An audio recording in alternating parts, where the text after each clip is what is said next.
எனக்கெல்லாம் நல்லா ஞாபகம் இருக்குது. எங்கள் அப்பாலாம் நான்லாம் வந்து அவருக்கு புரியவே புரியாது சோஷியல் மீடியாலாம் என்ன ஏதுன்னு. ப்ளஸ் நான் ஹரி சிபி எல்லாரும் உட்காந்துட்டு இருக்காங்க, ஆதியும் கூட. நாங்கள் எல்லாரும் எங்கள் ஃபஸ்ட்டு இனிஷியல் ஸ்டேஜஸில் எங்கள் பெட்ரூம்ல தான் ரீல் போடுவோம். ஸோ எங்கள் அப்பா இன்டர்நெட்டும் பார்க்க மாட்டார். ஸோ அவர் பார்க்குற சீன் என்னென்னா, ஒரு 4 பசங்க தினமும் ஒரு பெட்ரூம்குள்ளே இருப்பானுங்க, 8 மணி நேரம் அந்த பெட்ரூம்லேயே இருப்பானுங்க. சரிங்களா? கட் பண்ணால் ஒரு சாயந்தரம் அது 3 பசங்க வெளில போயிடுவானுங்க. நான் ரொம்ப டயர்டாக அப்படி வெளில வருவேன். இதே தான் அவர் பார்த்துட்டே இருப்பார். சரிங்களா? அவருக்கு இவனுங்க என்னன்னே புரியல. திடீர்னு ஒரு நாள் பார்த்தா நிலவை கொண்டு வா அந்த ரீல் நாங்கள் பண்ணது வந்து வைரல் ஆச்சு. வைரல்னா எப்படின்னா, அதுதான் ஃபர்ஸ்ட் டைம் நாங்கள் வந்து ஒரு ஆக்சுவல் வைராலிட்டியே பார்க்குறோம். நிலவை கொண்டு வந்தோன்னே இப்படி எடுத்து பார்த்தா எப்படி இருந்துச்சுன்னா, நல்லா இப்படி போஸ்ட் பண்ணிட்டு அப்படின்னு பேஸ்ட் இப்படி பார்க்குற 10,000 வியூவில் இருந்துச்சு. பரவாயில்ல, என்ன ஒரு நிமிஷத்தில் இவ்வளோ வியூ சார். அப்புறம் கொஞ்ச நேரம் பேஸ்ட் பார்த்தோம், 1 lakh. என்னது இது இப்படி 10. அப்புறம் பார்த்தா 1 million ஆச்சு. 1 millionலாம் தாண்டி எங்கேயோ போயிடுச்சு. ஒரு பக்கம் எஸ்ஜே ஸ்டுடியோ சார் போஸ்ட் பண்ணார், சிம்ரன் மேம் போஸ்ட் பண்ணுறாங்க.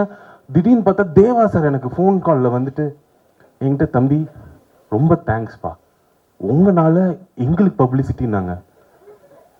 நான் சத்தியமாக அழுதுட்டேங்க சார். அதெல்லாம் இல்லை சார், தப்பி தவறி கூட இப்படிலாம் சொல்லிடாதீங்க.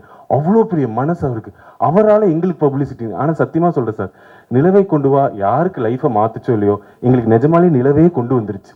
அந்த பாட்டு பார்த்ததுக்கப்புறம் சிம்ரன் மேமை தாண்டி எங்களை தான் எல்லாருக்கும் ஞாபகம் வருது. அந்த சாங் வைராலிட்டி ஆனோன்னே எங்களுக்கு என்னன்னா, அப்போ தான் ஃபஸ்ட்டு டைம் யூடியூப் மீடியாவில் நான் பார்க்குறோம். திடீர்னு பார்த்தா எல்லாரும் கால் பண்ணி எங்ககிட்ட இன்டர்வியூலாம் கேட்குறாங்க. நாங்கள் சார் இன்டர்வியூ, நாங்கள் 4 பேரா? நாங்கள் எப்படின்னா, யார் எப்போ இந்த இன்டர்வியூ நிற்கும்னு தெரியாது. அதனால எப்படின்னா, நான் ஹரி சிபி எங்கள் கிட்ட இருக்கிற எல்லா எடிட்டர்ஸ் எல்லாருமே உட்காந்துருவோம். எல்லாரும் உட்காந்து எல்லா லைஃப் ஸ்டோரியும் சொல்லிடுங்க, வீட்டுக்கு பெருசாக காசு போகிறதில்ல, அம்மா அப்பா கிட்ட இந்த இன்டர்வியூ காட்டி நாங்கள்லாம் பெரிய ஆள் அப்படின்னு சொல்லிக்கலான்னு. எங்கள் அப்பாவுக்கு புரியவே இல்லை. நல்ல ஞாபகம் இருக்குது, நிலவை கொண்டு வா அந்த வைராலிட்டி பீக் எப்படி இருக்குன்னா, டைனிங் டேபிள் ஒருத்தர்கிட்ட இன்டர்வியூ கொடுத்துட்ருப்போம். அங்கேருந்து பார்த்தா ஹாலில் ஒருத்தவங்க செட்டப் பண்ணிருப்பாங்க.